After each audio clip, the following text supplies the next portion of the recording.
আজ সে আন্দোলনের একটি ধাপ আমরা সম্পন্ন করেছি, আর একটি ধাপ এখনো বাকি আছে। শেখ হাসিনা পতনের মাধ্যমে আমরা এক ফ্যাসিস্টের আমরা উৎখাত করতে সমর্থ হয়েছি এবং আন্দোলন প্রতিষ্ঠার যে দ্বিতীয় ধাপ, সে দ্বিতীয় ধাপ এখন রয়ে গিয়েছে। আমরা এই অন্তর্বর্তীকালীন সরকারের কাছে আহ্বান জানাচ্ছি, অনতি বিলম্বে নির্বাচনের রোডম্যাপ ঘোষণা করুন। তা না হলে আমরা যে আন্দোলনে ছিলাম, সে আন্দোলনের মাধ্যমে আমরা ইনশাল্লাহ ছাত্র সমাজকে সাথে নিয়ে আগামী দিনের যে চাওয়া পাওয়া, ছাত্র সমাজের যে চাওয়া পাওয়া, দেশের জনগণের যে চাওয়া পাওয়া, গণতান্ত্রিক সরকার প্রতিষ্ঠা, সেটা আমরা করেই সারব, তবেই আমরা ঘরে ফিরে যাবো ইনশাল্লাহ। তার আগে আমাদের ছাত্র সমাজ এবং ছাত্ররা কখনো রাজপথ ছেড়ে ফিরে যাবে না ইনশাল্লাহ। সংগ্রামী বন্ধুরা, জাতীয়তাবাদী ছাত্রদল আজকে এই ফর্ম বিতরণ অনুষ্ঠান শুরু করতে যাচ্ছে ঢাকা মহানগরের 4টি ইউনিটে।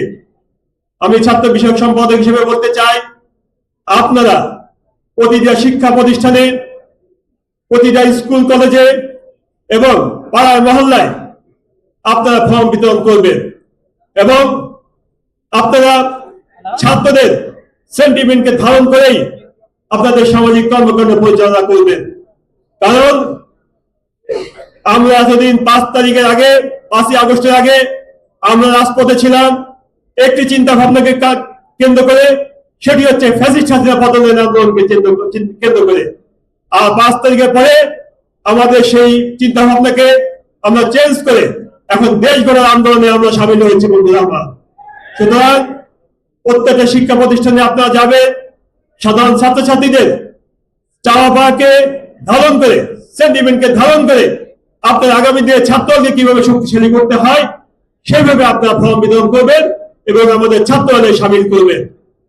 আপনারা এটা খেয়াল করবেন, কোনোভাবেই যেন আমরা আওয়ামী লীগের সেই প্রেতাত্মা ছাত্রলীগের গুন্ডা বাহিনীর মতো আমরা যেন আচরণ না করি। কারণ ছাত্রলীগের সেই গুন্ডা বাহিনী সামাজিকভাবে ছাত্র রাজনীতিকে কলুষিত করে ফেলেছে। ছাত্র রাজনীতিকে এমন একটা জায়গায় নিয়ে গেছে তারা, সাধারণ ছাত্রছাত্রী মনে করে ছাত্রলীগের কর্মকাণ্ড নেই, ছাত্রলীগের যে কর্মকাণ্ড এটাকেই তারা ছাত্র রাজনীতি বলে মনে করে। হল দখল, ক্যান্টিন দখল, গেস্ট রুম কালচার, নির্যাতন, মাদক ব্যবসা, এগুলোকেই ছাত্রলীগের কর্মকাণ্ড ছিল এবং এগুলোকেই সাধারণ ছাত্রছাত্রী মনে করে এগুলো ছাত্র রাজনীতি। কিন্তু ছাত্র রাজনীতির সংজ্ঞা এটা নয়। ছাত্র রাজনীতি হচ্ছে মেধাবীদের সংগঠন, মেধা চর্চার মাধ্যমে দেশ গঠনে সামাজিকভাবে সবাই ভূমিকা রাখবে। এখানে কোনো মাদকের ব্যবসা থাকবে না, হল দখল থাকবে না, ক্যাম্পাস দখল থাকবে না, প্রত্যেকটি শিক্ষা প্রতিষ্ঠান ভীতি রাজ্যে পরিণত হবে না। প্রত্যেকটি শিক্ষা প্রতিষ্ঠান শিক্ষকদের সাথে করে নিয়ে শিক্ষা প্রতিষ্ঠান যাতে সুন্দরভাবে পরিচালিত হয় সেইভাবেই আমরা ছাত্র রাজনীতি পরিচালনা করব এবং মেধা ভিত্তিতে আগামী ছাত্র রাজনীতি পরিচালনা হবে এবং প্রকৃত ছাত্ররাই ছাত্র রাজনীতি করবে, এটা হবে আমাদের মূল মন্ত্র। সুতরাং আপনারা খেয়াল রাখবেন, কোনোভাবেই ছাত্র রাজনীতি যাতে কলুষিত না হয়, কোনোভাবেই সাধারণ ছাত্রছাত্রী যত ছাত্রলীগের মতো আমাদেরকে মনে না করে সেভাবে আপনারা সদস্য থাকবেন, খেয়াল রাখবেন।